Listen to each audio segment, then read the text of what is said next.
Pai querido, continua falando aos nossos corações, agora através da palavra especial que será ministrada, ou da palavra principal que será ministrada.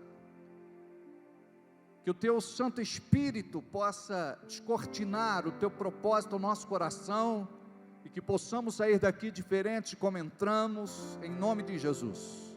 Desarma as mentes e quebranta os corações para agasalhar uma semente que poderá mudar uma realidade, transformar uma realidade para sempre, em nome de Jesus. Oramos com fé, digam todos comigo amém, assim seja e assim será. Jeremias capítulo 2, versículo 13. Jeremias capítulo 2, versículo 13. Porque o meu povo fez duas maldades, porque o meu povo fez duas maldades, a mim me deixaram o manancial de águas vivas, a mim me deixaram manancial de águas vivas, e cavaram cisternas rotas, que não retêm água, e cavaram cisternas rotas, que não retêm água. Conserva para mim no telão por um instante, por favor. Aqui nós encontramos o relato do profeta Jeremias, uma palavra dilacerante para o povo do seu tempo, um povo que ouviu falar de Deus, que andou com Ele, que de certa forma o serviram, mas que num dado momento se esfriaram, se acomodaram, e viraram as costas para Deus. Aqui, ele diz que o povo fez duas maldades, e é sobre isso que nós vamos falar nesta manhã. Este povo fez duas maldades. A primeira foi trocar a Deus o manancial de águas vivas, correntes, a fonte, por aquilo que era enganoso, que aparentemente podia substituir, aparentemente poderia substituir o manancial de águas vivas, correntes, torrentes, fortes, caudalosas, por cisternas, reservatórios, que não retinham água. Era aparência, parecia que resolvia o problema, só que não retia água, não retia vida, a terra absorvia. Eles tinham lá as suas técnicas, cisternas rotas, cisternas rasas, cisternas superficiais. Não troque o que Deus tem para você por aquilo que é invencionice da sua cabeça, aquilo que você acha que pode substituir o que Deus preparou para a sua vida. nós igualmente fazemos a mesma coisa em nossos dias. Cometemos as mesmas maldades. Deus olha para as nossas atitudes e diz: são atitudes de um coração perverso, são atitudes de um coração de dura cerviz.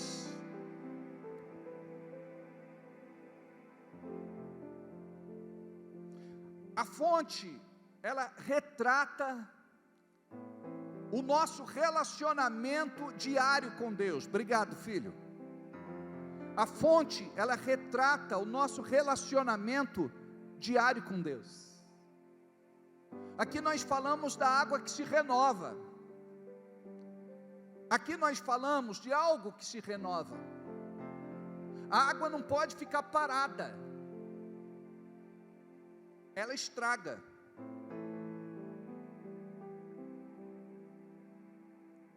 Ela se contamina.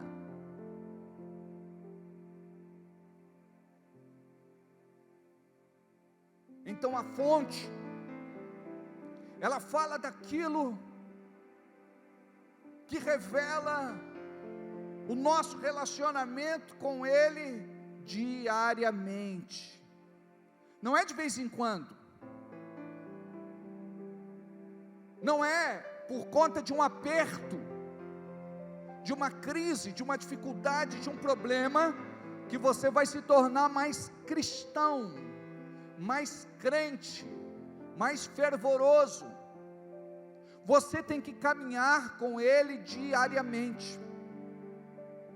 Assim, quando você enfrenta alguma situação ou adversidade, você está firmado nele, na sua palavra, e vai conseguir transpor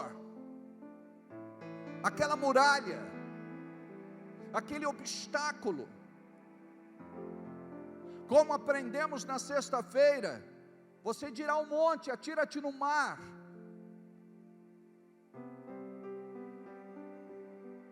E assim será, se confiar plenamente, inteiramente, completamente em seu coração. Como está o seu relacionamento com Ele? Porque Ele te oferece todos os dias desta água, e esta água representa vida.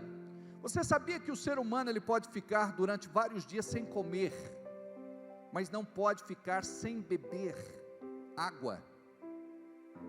70% da composição do nosso corpo é água.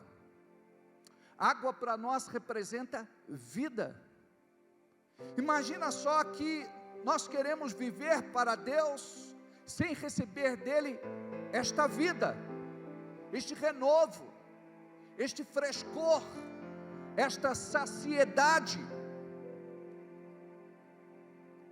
O que acontece com aqueles que viram as costas para Deus? Eles querem buscar água, procurar água aonde não tem. Não é isso que acontece? As pessoas vão para lugares onde Deus não está, vão fazer coisas que Deus não aprova. Aquilo não traz vida, traz morte. É a cisterna, rota, rasa, superficial, que durante um tempo vai te dar uma falsa sensação de bem-estar.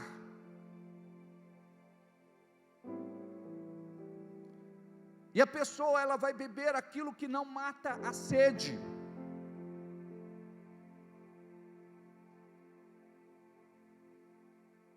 Ela se embriaga e anestesia a alma para disfarçar uma realidade. Eu não sei até que ponto isso já aconteceu com você, mas o inimigo faz isso com muitos. principalmente com aqueles que já foram decididos por Cristo, aqueles que tinham raízes nas igrejas, aqueles que serviram a Deus em um ministério ou departamento. Chega um determinado tempo que estas pessoas desencantam, e o diabo quer mostrar para elas o seguinte: você perdeu tempo na igreja, você podia fazer o que você sempre gostou de fazer, você podia ser crente, ser cristã, ser filho ou filha de Deus, do mesmo jeito que sempre foi. A sua identidade não precisa mudar, as suas práticas. E o crente começa a entrar em crise de identidade. Antigamente, ele tinha uma sensação interior de saciedade, de plenitude.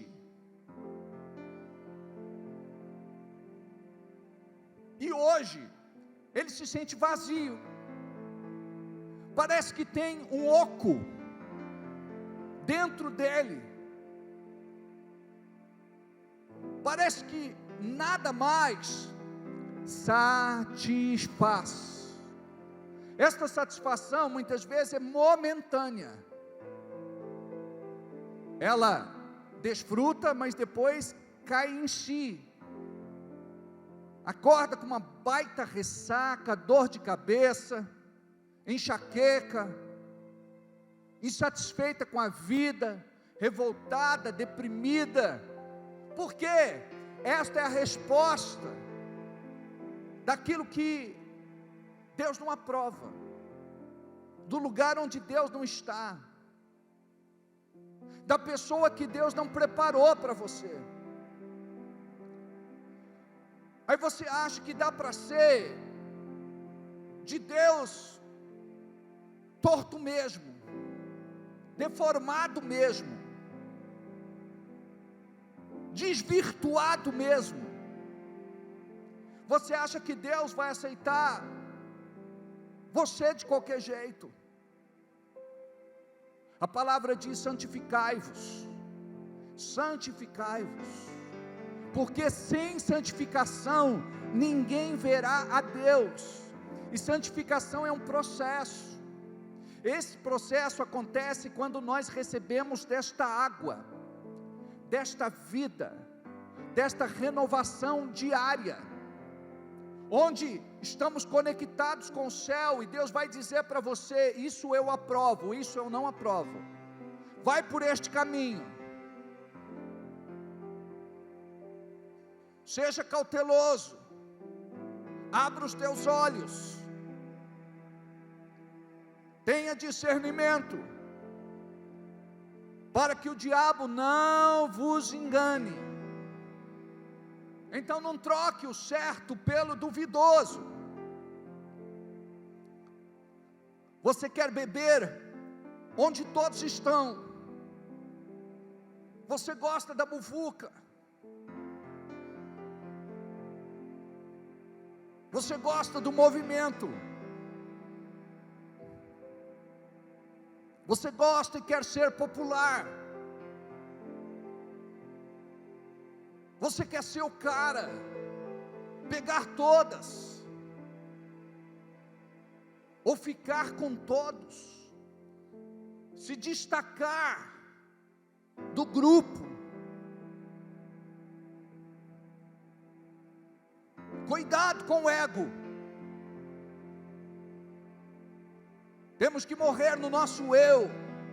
Precisamos ir para a cruz. Isso não significa que vamos ser um povo alienado e infeliz.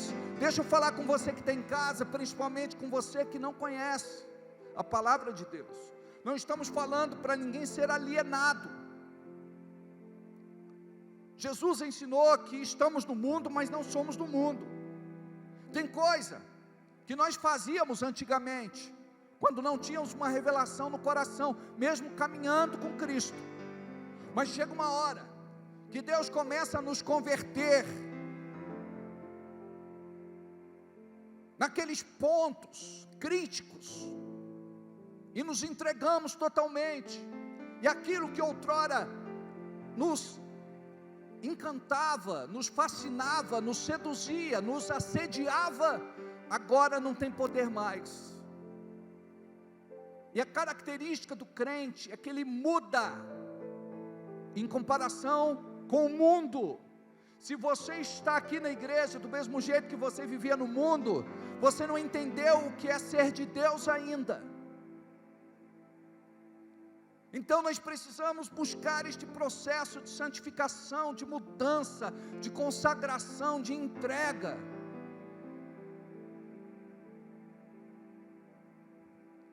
Para que a nossa alegria seja plena. A palavra fala do gozo da salvação, da alegria da salvação. Alegrai-vos sempre no Senhor, alegrai-vos no Senhor. O problema hoje de uma igreja apagada, indiferente, sem poder, sem unção, sem a glória do alto, sem a presença, é porque ela vive mais para o mundo do que para Deus. Ela não está comprometida, anelada, aliançada com o reino. Sabe qual é a nossa marca? É a marca de Cristo. O que deve resplandecer em nossos dias é o testemunho daquele que morreu e ressuscitou pela igreja, por mim, por você, por nós. Então tem muita coisa em nós que Deus reprova. Ele não quer te condenar, Ele quer te absolver da condenação eterna e do inferno. Esta palavra não é para meter medo em ninguém, mas é para você se posicionar e receber o amor de Deus, porque nós fomos escolhidos, eleitos, constituídos, separados, ungidos. Ele nos tomou de volta, Ele nos comprou por bom preço, pelo sangue de Jesus derramado e vertido naquela cruz. Quem éramos nós? Infames pecadores, já condenados. Para o inferno não existe esperança. Por isso que Satanás é o nosso arqui-inimigo número 1, porque nós podemos receber perdão, reconciliação, restauração, e ele já está condenado, com todos os seus demônios. Para ele não tem mais perdão, mas para você, o Senhor te ama, o Senhor te atrai. É por isso que você está aqui, para dizer: você é filho, você é filha. Às vezes teimosos, às vezes cabeça dura, às vezes rebeldes, mas são filhos. O acusador, ele aponta, mas o convencedor, ele trata. Deus está tratando com você. Não vale a pena você beber de outra fonte, de outro lugar. Não vale a pena frequentar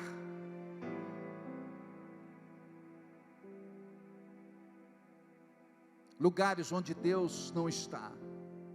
E você sabe que tem lugares que demônios ali estão.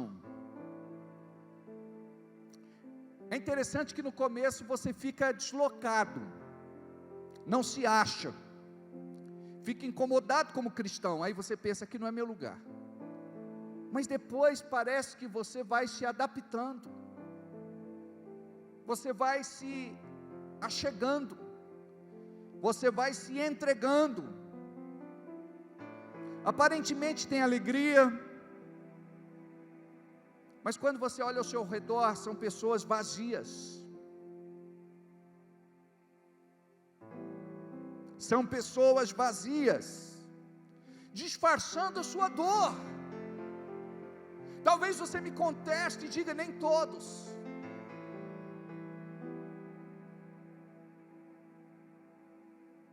Às vezes a pessoa não confessa, não assume,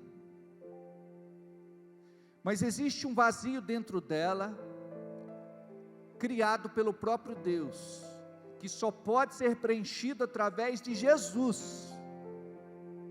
Então aquele que não conhece Jesus, não pode dizer que é plenamente realizado.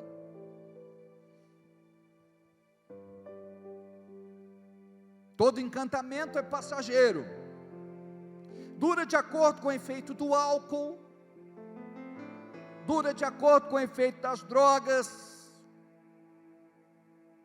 Enquanto você fica com a pessoa errada, isso alimenta a sua carência e maqueia um sentimento. Mas é só por aquele instante. Enquanto você satisfaz as suas vontades carnais.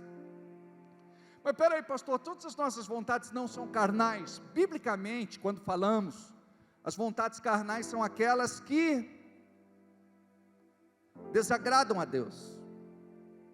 Muitos não precisam se expor no mundo lá fora, é dominado dentro da sua própria casa, pela internet, que te conecta não com o mundo virtual, mas com o mundo espiritual. Cuidado,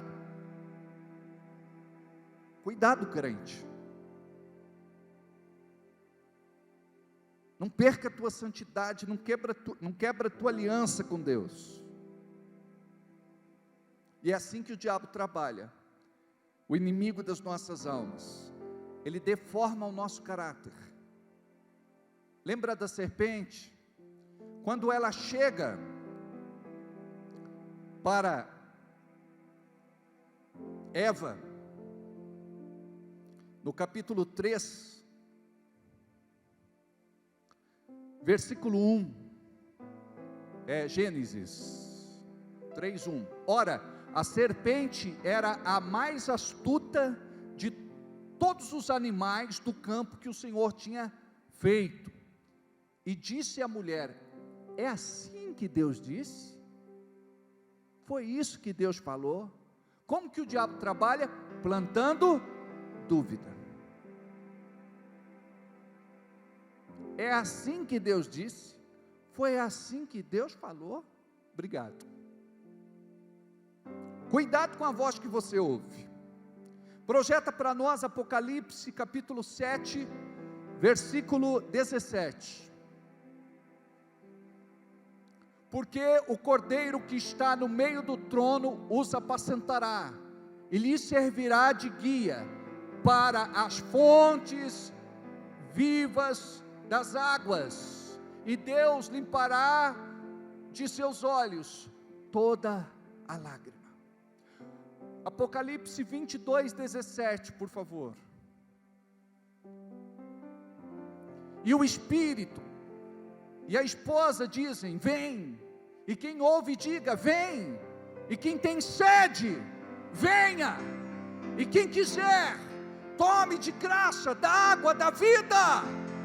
Aleluia. Olha para João capítulo 7, versículo 37 e 38, o Evangelho de João.